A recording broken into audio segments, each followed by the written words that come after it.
Changing your diet by reducing consumption of animal products is a great way to help the environment on a global and local scale. The meat industry is a huge contributor to global warming and greenhouse gas emissions. Reducing the consumption of meat can help lower these greenhouse gases, according to Arlene Carvalho of Cambridge University.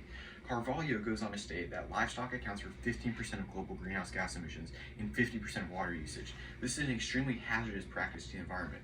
Reducing the consumption of meat can have a huge benefit on the environment.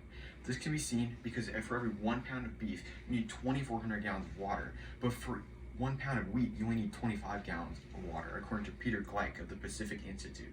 So not only does reducing meat consumption reduce greenhouse gases on a global and local scale, but it reduces the amount of water being wasted, water that can then be used on humans and stored for generations to come.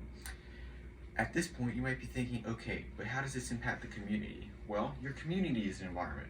Helping the environment on a global scale will trickle down to helping the community level. Furthermore, you can help your community stakeholders directly by encouraging businesses to offer more meat-free options.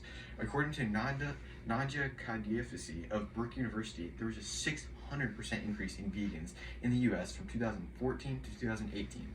If the local community can start to move towards meatless food, there's obviously a large community of customers that would be willing to put money into the local business owners' stores.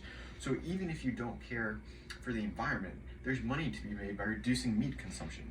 Moore County is beautiful, from the famous number 2 golf course to the botanical gardens just down the road from here. There's so much to love about this community.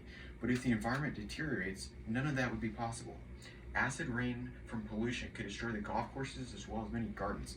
Waste could contaminate local water sources and make it hard to get clean water. It's clear that reducing meat could help the environment, but let me address some common concerns. You don't have to stop eating meat and dairy to help. Even reducing your consumption by small amounts here and there can add up. Our community doesn't need 10% of people reducing their meat consumption entirely, but 100% reducing meat consumption somewhat. Every single time you turn down meat or dairy, the local environment will be marginally benefited down the line. But do what you can. All reduction is positive reduction.